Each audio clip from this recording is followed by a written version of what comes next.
Corona के साथ जंग किस तरह की थी, उस दौरान कैसा महसूस हुआ और बीमारी से लेकर रिकवरी तक क्या क्या हुआ, यह अनुभव शेयर किया है ब्रिटेन के पीएम बोरिस जॉनसन ने।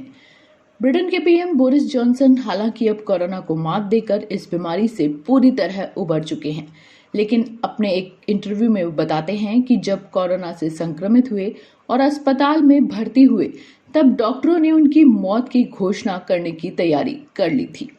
ब्रिटेन के प्रधानमंत्री बोरिस जॉनसन कोरोना वायरस को हराकर काम पर अब लौट चुके हैं। उनके घर में एक नया मेहमान भी आ चुका है, लेकिन अस्पताल में बिताए दर्दनाक वक्त को वो भूल नहीं पाए। जॉनसन ने पहली बार सार्वजनिक तौर पर एक मरीज के रूप में अपने दर्द को बयां किया। वे बताते हैं कि डॉक्टरों ने हर तरह के नतीजों की तैयारी कर ली थी, यहाँ तक कि इस बात पर भी सोचा जा चुका था कि अगर वे जिंदा नहीं रहे तो क्या किया जाएगा। बोरिस ने बताया कि 7 अप्रैल को सेंट थॉमस हॉस्पिटल के आईसीयू में भर्ती होने पर उन्हें कई लीटर ऑक्सीजन दी गई। उन्होंने बताया कि मैं इस बात से इनकार नहीं करूंगा कि वह बहुत मुश्किल पल था। उन्होंने स्टालिन की मौत जैसे हालात के लिए भी तैयारी कर ली थी।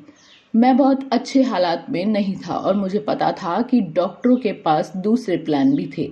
अगर कुछ गलत होता तो डॉक्टरों के पास दूसरे इंतजाम भी थे। उन्होंने मुझे एक फेस मास्क दिया और कई लीटर ऑक्सीजन दी गई। जॉनसन ने माना कि वह कोरोना वायरस के लिए पॉजिटिव आने के बाद अपनी हालत की गंभीरता को नजरअंदाज कर रहे थे, यहाँ तक कि अस्पताल भी नहीं जाना चाह रहे थे। बोरिस ने कहा कि अब वह सोचते हैं तो लगता है कि अच्छा हुआ कि उन पर अस्पताल जाने के लिए दबाव बनाया गया। उन्होंने कहा कि यह विश्वास करना मुश्किल था कि कुछ ही दिन में मेरी तबीयत इतनी ज्यादा खराब हो गई थी। मुझे गुस्सा आ रहा था, मुझे समझ नहीं आ रहा था कि मैं ठीक क्यों नहीं हो रहा हूँ। उस दौरान वह अपने सबसे कठिन पल को याद करते हुए बताते हैं कि सबसे खराब पल वह था जब 50-50 का चांस था। मेरी सांस की नली में उन्हें ट्यूब डालना पड़ा।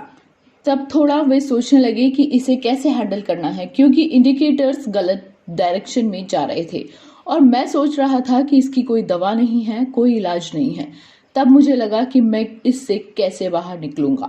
बोरिस ने बताया कि पहले वे कई बार घायल होकर अस्पताल पहुंचे थे, लेकिन ऐसा पहले कभी नहीं हुआ था। उन्होंने कहा कि मैंने अपनी नाक तोड़ी है, उंगली तोड़ी है, कलाई तोड़ी है, पसली भी तोड़ी है, लगभग सब कुछ तोड़ चुका हूं और लेकिन इतनी गंभीरता से कभी कुछ नहीं हुआ।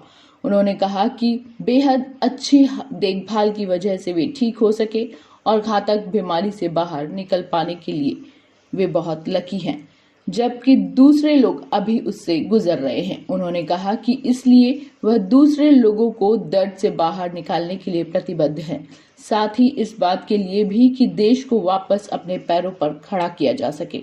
अपनी जंग और इलाज के बारे में वे भावुक हो गए। उन्होंने कहा कि पहले वो इस बीमारी को लेकर इतने गंभीर नहीं थे, लगातार काम कर रहे थे, शुरुआत में अस्पताल जाने के लिए भी तैयार नहीं थे, लेकिन जब डॉक्टर्स ने स्थिति की गंभीरता के बारे में बताया तो वे अस्पताल में भर्ती हुए।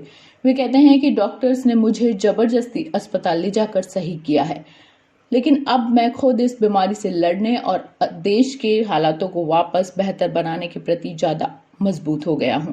खैर, 12 अप्रैल को जॉनसन ठीक होकर अस्पताल से डिस्चार्ज हो चुके हैं और वे इस बीमारी से पूरी तरह से उबर चुके हैं, लेकिन अस्पताल में बिताए उन क्षणों से शायद उन्हें उभरने में वक्त लगेगा।